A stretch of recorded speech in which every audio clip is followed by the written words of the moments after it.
এই ভোটটার বিশাল অঙ্ক কেটে যাওয়াটা কিন্তু পরোক্ষভাবে পার্টি গণিত বলছে তৃণমূলের ভোট বাক্সে একটা বড় প্রভাব ফেলতে পারে। রাত 12টায় গতকালকেই ভোটার তালিকা ফ্রিজ হয়ে গিয়েছে। তাহলে শেষ পর্যন্ত অঙ্কটা কি দাঁড়ালো, কত নাম বাদ গেল? জানিয়ে রাখি, এসআইআর বাদ 90 লক্ষেরও বেশি। প্রথম খসড়া তালিকা আপনাদের মনে থাকবে 58 লক্ষ নাম বাদ গিয়েছিল। দ্বিতীয় তালিকায় সেখানে 5,46,000। বিবেচনাধীন যারা ছিলেন সেই সংখ্যাটা ছিল 60 লক্ষ। সর্বশেষ যে একদম আপডেট সেটা হচ্ছে সর্বশেষ বিবেচনাধীন 60 লক্ষের মধ্যে 27 লক্ষ নাম বাদ চলে গেল। অর্থাৎ মোট যে সংখ্যাটা দাঁড়ালো এসআইআরে নাম বাদের সেই সংখ্যাটা 90 লক্ষেরও কিছুটা বেশি।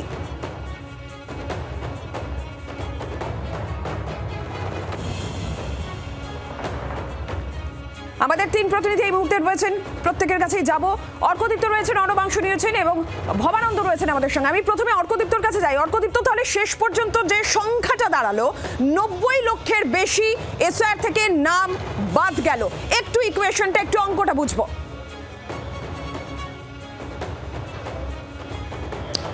90 লক্ষের বেশি না বলে বরং বলা ভালো প্রায় 91 লক্ষ, কারণ টোটাল এখনো পর্যন্ত যত বাদ গেল সেটা হচ্ছে 90,83,000-এর বেশি। 90,83,345 যদি আমি এক্স্যাক্ট ফিগারটা বলি, তার মানে প্রায় 91 লক্ষ লোকের নাম বাদ গিয়েছে। আচ্ছা, কিভাবে বাদ গিয়েছে? আমরা জানি যে ড্রাফট রোল যেটা বা খসড়া ভোটার তালিকা যেটা বেরিয়েছিল, সেখানে 58,20,899 জনের নাম বাদ গিয়েছিল। এরপরে 28শে ফেব্রুয়ারি যে চূড়ান্ত তালিকা বেরোয়, সেখানে 5,46,053 জনের নাম বাদ যায়। তাহলে এই দুটো খসড়া তালিকা আর চূড়ান্ত তালিকা মিলিয়ে টোটাল বাদ গেছিল 63,66,952 জন। এরপর গতকাল মধ্যরাতে যে তালিকা কমিশনের তরফ থেকে প্রকাশ করা হয়েছে, তাতে দেখা যাচ্ছে যে এই 60,06,675 জন যতজন অ্যাডজুডিকেশনে ছিলেন, তার মধ্যে 27,16,393 জনের নাম বাদ গিয়েছে। এই 27,16,393 যদি আমরা আগের ফিগারটার সাথে অ্যাড করি, তাহলে আসে এই প্রায় 91 লক্ষ, 90,83,345। এই মুহূর্তে কিন্তু পশ্চিমবঙ্গের ভোটার তালিকা থেকে বাদ গেল 90,83,345 জন। যখন আমরা এসআইআর শুরু করেছিলাম 7,66,00,000 নামের তালিকা ছিল, ভোটার তালিকা ছিল যখন এসআইআর শুরু থেকে আমরা যখন দেখাতে শুরু করেছিলাম সেই সময়। এবং তারপরে এই মুহূর্তে সেই ফিগারটা তাহলে কমে গিয়ে দাঁড়ালো প্রায় 91 লক্ষ। এই ফিগারটা কিন্তু কমে গেল। এবার প্রশ্নটা হচ্ছে, এরপরে ফর্ম 6 দিয়ে কিন্তু আরও বেশ কিছু জন অ্যাড হবেন, বা আরও একটা বিষয় হচ্ছে যারা ট্রাইব্যুনালে অ্যাপিল করবেন হয়তো তারাও অ্যাড হবেন, কিন্তু তারা হয়তো এই ভোটের জন্য ভোটাধিকার থেকে বঞ্চিত হবেন। ভোটের পরে হয়তো এই যে 27 লক্ষ বাদ গেছে অ্যাডজুডিকেশন থেকে, এখনো পর্যন্ত যদি সংখ্যাটা বলা যায় তাহলে সেটা 91 লক্ষ প্রায়। বিবেচনাধীন ভোটারদের নামের তালিকা যেরকম কমিশন প্রকাশ করেছে, জেলা ভিত্তিক তথ্যও কিন্তু নির্বাচন কমিশন প্রকাশ করেছে। 60 লক্ষ বিবেচনাধীনের মধ্যে 32 লক্ষ যোগ্য ভোটার, 27 লক্ষ ভোটারকে অযোগ্য চিহ্নিত করে দিয়েছে। এবার যদি জেলা ভিত্তিক নজর রাখা যায়, সব থেকে বেশি নাম বাদ গিয়েছে মুর্শিদাবাদে, প্রায় 4.5 লক্ষ নাম সেখানে কিন্তু বাদ গিয়েছে। মুর্শিদাবাদ, উত্তর 24 পরগনা, তারপরেই রয়েছে উত্তর 24 পরগনা 3,25,000, মালদা 2,39,000। এই নাম পরপর আপনাদের দেখাচ্ছি। উল্লেখযোগ্য বিষয়, সংখ্যালঘু অধ্যুষিত জেলা, একদম জেলা ধরে ধরে কিন্তু কমিশন প্রকাশ করেছে বাদের খাতায় প্রথম 5 যে জেলা রয়েছে। অবশ্যই মুর্শিদাবাদ যেরকম রয়েছে, মালদা রয়েছে, দক্ষিণ 24 পরগনা রয়েছে, উত্তর 24 পরগনাও কিন্তু রয়েছে এবং উত্তর দিনাজপুর সংখ্যালঘু অধ্যুষিত জেলা। এই জায়গা থেকে আমি একটু অর্কদীপ্তর কাছে জেলা ভিত্তিক হিসাবটাও বুঝবো। অর্কদীপ্ত,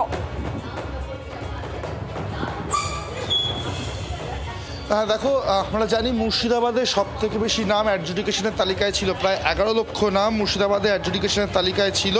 সেখান থেকে যেটা জানা যাচ্ছে 4,51,000 নাম বাদ গিয়েছে, 4,55,000 নাম, এক্স্যাক্টলি 4,55,000 নাম মুর্শিদাবাদ জেলা থেকে বাদ গিয়েছে।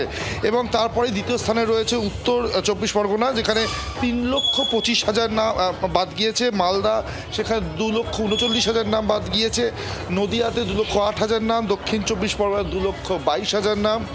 বীরভূমে 82,000 নাম বাদ গিয়েছে। বীরভূমে আমরা জানি 11টা সিট রয়েছে, 11টা আসন রয়েছে, সেখানে 82,000 নাম সমগ্র জেলাতে বাদ গিয়েছে। এছাড়া হুগলিতে 1,20,000, পশ্চিম বর্ধমানে 74,000, উত্তর দিনাজপুরে 1,76,000। মোটামুটি উপরের দিকে যে জেলাগুলো রয়েছে এই হচ্ছে তালিকা। কলকাতা উত্তর বা কলকাতা দক্ষিণে কিন্তু সিগনিফিকেন্টলি কম বাদ পড়েছে, এক জায়গায় 39,000-এর আশেপাশে, আরেক জায়গায় 28,000-এর আশেপাশে কলকাতা দক্ষিণ এবং কলকাতা উত্তরের ক্ষেত্রে যদি আমরা বলি বেশ খানিকটা কম। এই যে জেলাগুলো রয়েছে এই জেলাগুলো কিন্তু যতটা সংখ্যা দেখা যাচ্ছে তা সেটা কিন্তু অনেকটাই বেশি, বিশেষ করে মুর্শিদাবাদ এই মুহূর্তে এবং আমরা নজরে জানি রাখতে মালদা হচ্ছে বা অর্কদীপ্ত, মুর্শিদাবাদ যে 5টি জেলা নাম বাদের তালিকায় প্রথম 5টি জেলা, সেখানে কিন্তু সংখ্যালঘু অধ্যুষিত জেলা, সেটা মুর্শিদাবাদ, মালদা, উত্তর 24 পরগনা কিংবা দক্ষিণ 24 পরগনা, উত্তর দিনাজপুর হোক। আর এই প্রসঙ্গে আমরা একটুখানি রাজনৈতিক মহলের প্রতিক্রিয়াও পেয়েছি। দিলীপ ঘোষের বক্তব্য শুনে নিই। সবচেয়ে উৎপাত বেশি মুর্শিদাবাদ জেলায়। দেশের বিরুদ্ধে যত ক্রিয়াকলাপ, হিন্দু বিরোধী যত সমাজ বিরোধী ক্রিয়াকলাপ সব দেখুন, তিন দিন ধরে উৎপাত চলেছে, আগুন লেগেছে। এখানে সরকারি সম্পত্তির সঙ্গে সঙ্গে হিন্দুদের সম্পত্তি, বিজেপির অফিস সব জ্বালিয়ে দেওয়া হয়েছে। কিছু একটা হলেই মমতা ব্যানার্জি যেটা বলেন সেটা নিয়ে লেগে পড়ে দেশকে চ্যালেঞ্জ করা হয়, সংবিধানকে, কোর্টকে চ্যালেঞ্জ করা হয়। Aadhaar card, voter card, ration card ওখানে তৈরি হচ্ছে, ওইখান থেকে বেশি বানিয়ে সারা দেশে গেছে। যারা ধরা পড়ছে দেশবিরোধী গতিবিধির মধ্যে, তারা মুর্শিদাবাদ থেকেই আই কার্ড বানিয়েছে। রাজনৈতিক বিশ্লেষক জন্টু বারিক আমাদের সঙ্গে এই মুহূর্তে টেলিফোন লাইনে রয়েছেন। জন্টুদা, কি বলবেন? এখনো পর্যন্ত হিসাব বলছে 91 লাখের মানুষের নাম বাদ। তার থেকে উল্লেখযোগ্য বিষয়, যে 5টি জেলা সংখ্যালঘু অধ্যুষিত 5টি জেলা, সব থেকে বেশি নাম বাদ গেল। ভোটের অঙ্কের হিসেবে কিভাবে ব্যাখ্যা করবেন? অবশ্যই রাজনৈতিক তাৎপর্য তো থাকছে। দেখুন, সংখ্যালঘু বেল্টে মুর্শিদাবাদের শীর্ষে, তার মধ্যে যে 91 লক্ষ নাম বাদ গেছে যারা ট্রাইব্যুনালে পরবর্তীকালে তাদের বিচারাধীন, এইটা কিন্তু পলিটিক্যাল ইয়েতে সিগনিফিকেন্ট। কারণ আমি বলছি, এই পশ্চিমবঙ্গে প্রতি 3 জন ভোটার পিছু একটা ভোট সংখ্যালঘু। প্রায় 80% উপরে ভোট গত নির্বাচনে তৃণমূলের ঝুলিতে পড়েছিল এই সংখ্যালঘু ভোটটা। প্রায় 125টার কাছে পিঠে প্রায় ডিসাইডিং এই সংখ্যালঘু ভোটটা বিধানসভায়। ফলে এই ভোটটার বিশাল অঙ্ক কেটে যাওয়াটা কিন্তু পরোক্ষভাবে পার্টি গণিত বলছে তৃণমূলের ভোট বাক্সে একটা বড় প্রভাব ফেলতে পারে। এবার প্রশ্ন হচ্ছে আরেকটা অ্যাসপেক্ট আছে, যেভাবে সংখ্যালঘু নামগুলো কাটা গেছে, আমি আপনাকে দায়িত্ব নিয়ে বলছি, এর মধ্যে একটা বড় অংশ জেনুইন ভোটার যারা দীর্ঘদিন ধরে তারা স্বাধীনতা সংগ্রামে তাদের পরিবারের লোক যুক্ত ছিল বা অন্যান্য ফিল্ডে 3 পুরুষ ধরে আছে, 40 সালের তাদের জমির কাগজ। এর যে আফটার রিয়াকশন, একটা বড় অংশের সংখ্যালঘু ভোটটাও কিন্তু কনসলিডেটেড হবে এর বিরুদ্ধে।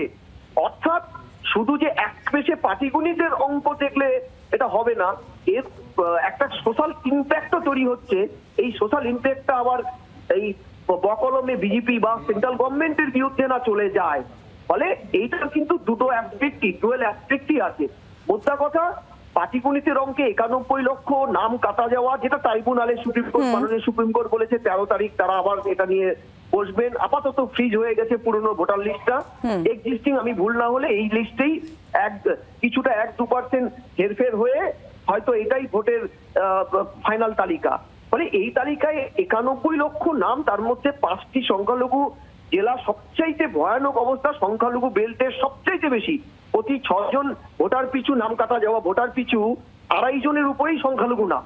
ফলে এটা কিন্তু পাটিগণিতের অঙ্কে শাসক দল তৃণমূলের কিন্তু চিন্তার ভাঁজ ফেলার করতে যথেষ্ট। ধন্যবাদ আপনাকে। বাংলার আওয়াজ, বাঙালির আবেগ, জি 24 ঘন্টা।